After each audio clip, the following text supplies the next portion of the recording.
whenever we talk about japa or japada, it's always a very hot topic. But we have to wrap up. But let me let you respond to Kweyemi, which is what you wanted to Yes, I wanted to yes. respond to Kweyemi because we get this almost all the time where people say when we discuss immigration, we blame Nigerians that move. And the truth is we have different kinds of conversations on that topic. We have discussed why Nigerians move. We have discussed how Nigerians move. And we have discussed Nigerians immigrants and how they are living abroad. And today we're just discussing these host countries and what the new policy change is. And it's only fair for us to discuss it from that point of view so that Nigerians are aware the kind of risk that they may be taking. I always wonder for Nigerians when they travel, like if you're an immigrant and policies change, what then happens to you? You know, so it's important that all these truths can occur at the same time. Right. We may still have the issues that make Nigerians move, but there are also Nigerians. Not all immigrants are the same, is what I'm trying to say. There are still Nigerians who have traveled, who did not need to travel, and who are paying so much more than they need for materially, financially, and mentally.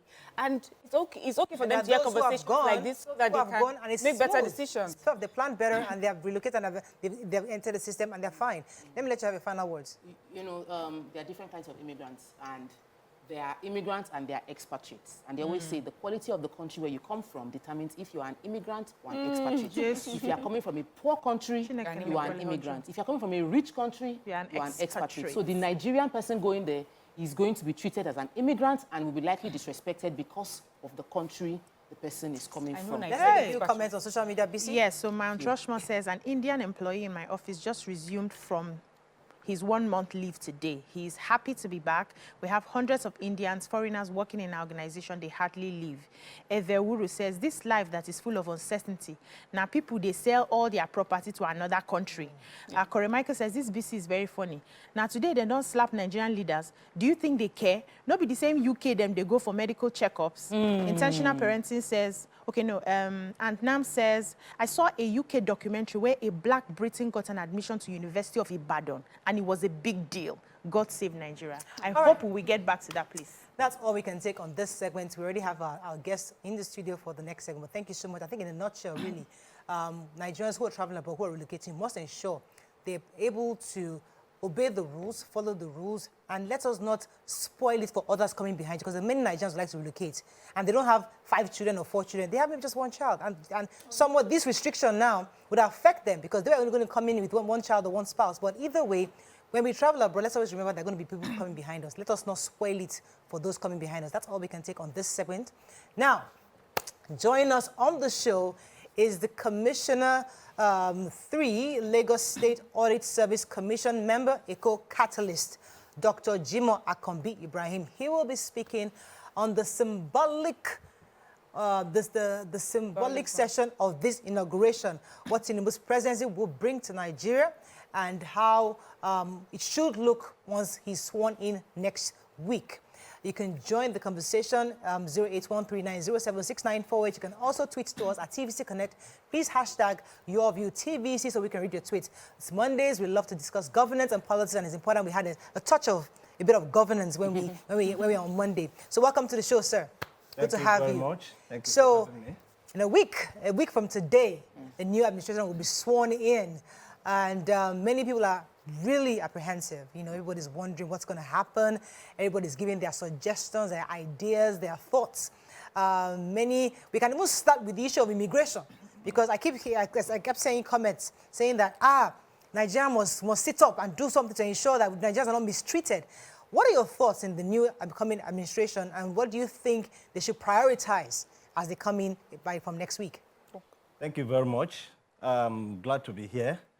And my viewers at home, I must congratulate every Nigerian for the election that just took place. The new administration is bringing a lot of hope. When you look at the plan of the new administration, a lot of things are very, very clear in terms of delivery. Particularly looking at challenges that we have in this country, you find out that our challenges, security, economic, youth unemployment, and a host of others, they are so numerous. But we have to thank God that the president-elect, Asiwaju Bola Ahmed Tinubu presidency, is going to bring a wonderful change. Like we are saying right now, it's already bringing change, even before inauguration. Recently, we just see a crash in the dollar. These are things that we'll see in the coming days ahead. The inauguration is going to be a lot of hope, and not just hope. We're going to see a lot of changes, development, and progress for this nation. I want to also add that we have chosen right. We have chosen the man that has the capacity and the ability. He has done it in the past. He will do it again. And he's doing it right now, because from the day the election was won, he has never rested. He has been traveling from one place to the other. He has a vision and he has a mission. This is something that has developed over 30 years ago, and now is the time to implement it. Let me come in here for a second, because while I was doing my introduction, I used the word apprehensive, and Nigerians are really worried because people are scared. I mean, the country, the economy, you know, the dollar. Yeah.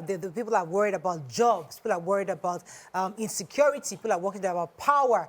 This is a lot to take on, because when the last administration came in, it was like, we don't know was this bad. That was one of the comments we heard when they said they don't know was this bad. So when you say they are prepared, people are really worried. Are they truly, is this new administration truly prepared to take on the enormity of what's ahead? Very, very prepared. I will give you a lowdown. Look at the plan of the new administration. When you look at the issue of security, I went through that document line by line. And there are certain things that come to my mind. When you are tackling a problem, look at the root of that problem. And what the new administration is going to do is to apply a carrot and stick approach, empowering the military to do more. It's very, very critical. The program is going to look at creating a battalion which will be dedicated to attack that problem frontally.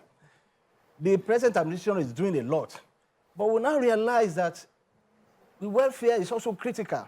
The welfare of the people in the front line. They have laid down their lives to protect our lives and property. So what are we going to do to continue to encourage them, to motivate them, to fight to the last of their blood? And that is what the program is looking at. The welfare and the economy is going to address people that are living within the economic challenges area. How do you bring them out so that they will not go into the wrong sides? They will not see the attraction from the other side, or people that are trying to encourage them to come to their side. So he has a plan. And that plan has addressed majorly, frontally, all these issues. And I believe as a leader, he has done it, and he has all the talent to be able to pick on those people that will do it right for him as lieutenants. So one of the stories that I always find myself taking in papers is always about the finance, the economy, everything about money challenges that Nigeria is facing. I find myself always taking those stories. And there was a day I was reading the paper like 2 weeks ago. I read the paper and I had to just, I heaved and I faced the ladies and I told them, I said, the new administration has their work cut out for them. I'm like, the economy, what they are inheriting is a major crisis. Now, the average Nigerian already feels the impact of inflation and the challenges of financial issues. But how do you see, because you have a background in finance, how do you, what would you see as the right line of action for the new administration to take? And how would you advise they approach the financial situation of Nigeria right now? Dealing with FX, dealing with our debt crisis, dealing with the fact that subsidy cannot be paid for, but it cannot be taken out. As in, what should they do? Well, there's no challenges that's not surmountable. And the way things are, we have a way of overcoming some of these challenges. I'll give you an example. Look at the budget of Lagos. The budget of Lagos this year is about 1.73 trillion naira. And what the government did is to continuously, over the years, put the capital expenditure not below 50%. That means that capital expenditure would not only build infrastructure, but would engineer the growth of the economy. I want to go to the market, I can go to my market freely. Environmental is very clean. We don't have any challenges with security. Those are the things that will enable the economy. The government is a driver. And when they put all the necessary features together, they will be able to put in a way that will solve the problem. Coming back to your question, handling some of this financial crisis, I don't think that is a major problem. It's not a major problem because when you look at our economy the way it is, we have too much reliance on oil. What the government is trying to do is to review the budgetary system so that we won't rely more on just a single income, that is revenue of oil. Because the oil is the only driver of our economy. That's why we rely too much on foreign exchange. And that puts pressure on government in terms of payment of debt, in terms of servicing infrastructure, in terms of paying their current expenditures and all this. So when that budget is reviewed, based on the plan the incoming administration have, they will not rely so much on just a single income. The budgetary system will be rejuvenated in such a way that whatever we are making in terms of income will not be based, will not be dollarized, and that way we'll be able to save ourselves from the problem and pressure of the dollar in our economy. Okay, I get that. Let me come into, because on this table we've had these conversations like 1 trillion times, and we've heard these kind of responses, and Nigerians keep saying, we've heard this before. We know, everybody knows that the economy has been diversified such that, I mean, they even said that we should increase the revenue from taxes. We understand these things, but it's not about the plan. It's about people actually paying taxes, companies actually paying taxes to bring up that revenue. So it sounds great for us to diversify from oil and have other sources, but how do you get people to actually pay? Because even the revenue from FIRS and even so far, they are growing, but they're not there yet. So we desperately need other sources. So it's nice to say they will diversify, but it's already been done, but it's still the results are not commensurate with the demand that is required. Thank you very much. I'll give an example. What the incoming government is trying to do is to build a hub across the nation. That is economic hub, where entrepreneurs will be enabled, just like a free trade zone where you have everything ready, enabling entrepreneurs to develop their skills. Bring in everything that will come to bring in. When you develop economy, and every entrepreneur has the ability to generate income, to employ people, it is a way to pay back into the system. As they are growing the economy, the tax net will be growing up. So you are not taxing anything fresh. You are taxing the economic growth. As they are moving up, each of the hub built in the 6 geopolitical zones of this country will be empowered, enabled in such a way that people who have fund and be able to, in fact, what they're trying to do is that encourage all these entrepreneurs, give them resources to do what they are doing. Lagos State has started doing something like that. If you go to Ikeja there's a hub there where we have people that are into fashion.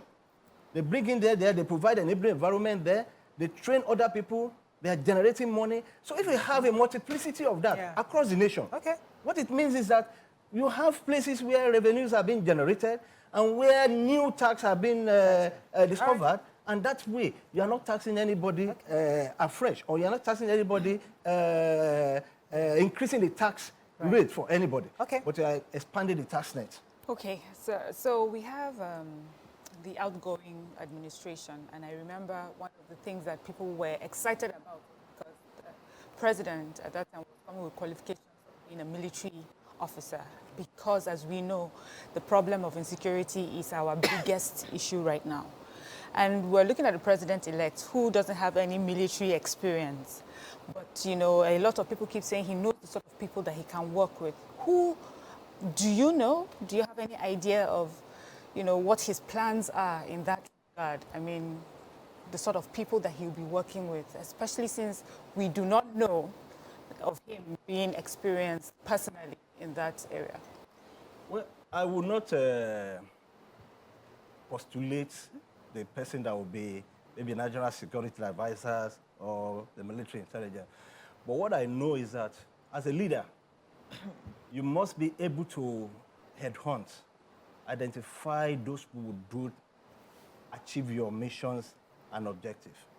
And because in any position of leadership, based on your capacity and experience, you must have come across some of these people in your line of duty. So, to me, those people that will become military intelligence, security advisor, is something that we'll have to leave for the president-elect. As far as I know, he has already formed his own team. Because it is not just now that he has started. He has started working on it. But somebody will still say that the plan that he has now, he has that plan over 30 years ago, which is meant to address the challenges of this country. So he's prepared for it. He's not an accidental president. He's a president that already knows what he's going to do. So to me, I would like us to just wait for the time, and I'm sure that he will give us the best. Okay. Let me see. One of the problems we have as Nigerians is the fact that the cost of government is too high. We don't have enough resources to fund it. Recurrent bill is to over 70-something%. Some people are saying 80-something%. That means everything we're generating, whether it's from the taxes or it's from our oil, we're using to pay bills that are recurring. Do you think this administration will have the willpower to cut down the cost of government? That's one. Do you think that this administration will take Nigerians to that yes, no, he will answer it. So it's just short one. Do they have the will to cut down the cost of governance? Can they take us to a Nigerian dream? Do they even understand what a Nigerian dream is? Do they have that vision? Thank you very much for that question. Well, we have a template already. And when you look at the first question, the template has addressed that. And what the president-elect promised to do in that template is to reduce overdependence on the federal level. Bring power back to the state and the local government. When you reduce overdependence, like the Oronsoye report says that there are a lot of parastatals that are doing practically nothing. And they are milking the budget every year. So why do you want to keep them? When you can bring money to the local government that will reach onto each corner of our streets and we will touch the masses of our country. Give funds to states that will be able to do their roads. For example, now they are looking at reviewing the Constitution so that the issue of security will come down to state. The issue of prison reform will come down to state. Are you confirming here that the new administration would actually do a constitutional review, would ensure a proper constitutional review is done complete? Because we've been hearing this word constitutional review for the past 2 or 3 years, and it hasn't been done. We just haven't reported. I mean, remember the senators went across the country, had conversations, it was presented. We haven't heard anything. So are you giving us a confirmation based on your access that you are 100% sure that this new administration will have a constitutional review such that we have local policing, the states are more empowered for their resources? Is that what you're saying, sir? I am saying very, very emphatic again. Okay. That when you look at the way we are, this government, the incoming government will handle the issue of bringing down some of these things. They are already doing that already, as we speak. I'm sure we all know that President Buhari signed something about power reforms recently. Yes. That's part of the process. Yeah. And when you have a very good assembly in place that understand the challenges of the people, and the leadership are ready to work with the executive, then we don't have problem passing all this. In fact, the issue of constitutional reform, like we have said, has been in the process. And it's a continuous, government continues. And all these things are already in the pipeline. Right. All that is required is for the concurrence of some of these our states, House of Assembly. And once that is done, we'll have this thing. Okay. So I think it's possible. All right. So the president-elect has already being sworn in, has mentioned how he intends to bring Nigeria together, spoken about, because we know that based on the election that Nigeria was very polarized, and it's important that for us to go forward, we see ourselves as one. I would like to find out from you how best you feel that can be addressed. How do you feel like we can address the fact that some Nigerians feel this election is not our election, this is not the result we wanted, and how would it now lead that country into one? Well, I'm not going to speak for the president-elect, but for my own suggestion, one of the ways to balance out is to ensure that every section, aggrieved or not aggrieved, have a sort of involvement in the government of the day. If you are able to do that, and people see that you did not exclude them, which I know the president-elect will do, then they will feel comfortable with your government. That's on one leg. On the second leg, what do we want as a people? To me, Nigerians do not even want anything. What they want is very simple: good governance. Good governance, that's what they want. If the economy is doing well, if people are living without fear of their safety, of their security, I don't think anybody will feel aggrieved and raise arms against the government. And I'm sure that is the target of the incoming administration. And once that is done, everybody will feel part of the system, and they will work towards the growth of this country. I believe strongly about that. Right. All right, so I was going to ask concerning many Nigerians are a bit, they are looking forward to a phenomenal inaugural speech. A speech that would actually show togetherness and also show readiness for work. In your view as a private citizen, what are your own expectations from that speech? Because I remember Buhari's speech, when he was President Buhari's speech, yes. He said he was for nobody, it's for everybody, and everybody thought that from the next day like this, all the insecurity, everybody will be shut down, you know? But then the posture eventually changed. So with this, our new incoming president, concerning insecurity, his posture as a president, what do you think that speech should carry that will let Nigerians know that this president indeed is for all Nigerians? Well, the speech is very important to set a pace for an incoming administration. And what I want to see is a situation where the president-elect would give everybody the confidence that, yes, hope is here. We cannot lose hope for this country. It's our country. That is on one leg. On the second leg, we know a lot of people are aggrieved. So we want to see a speech that will calm their nerves, that this government is your government. It's going to take care of all interests, no matter where it comes from.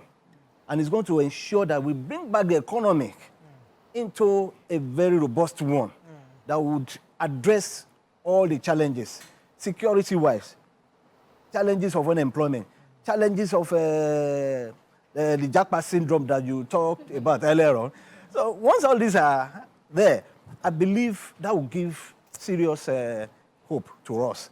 And as a nation, we'll have a very good opportunity. We also know that at the Lagos state level as well, we have a governor that is coming back. Yes. And what message, or do you think that we should be, what do you think Lagosians will be expecting from a governor who, the second time around, who seemed to have, made them happy the first time around? What should Lagosians be expecting the second time around? And what message also, would we like to hear that we can take away for the next 4 years?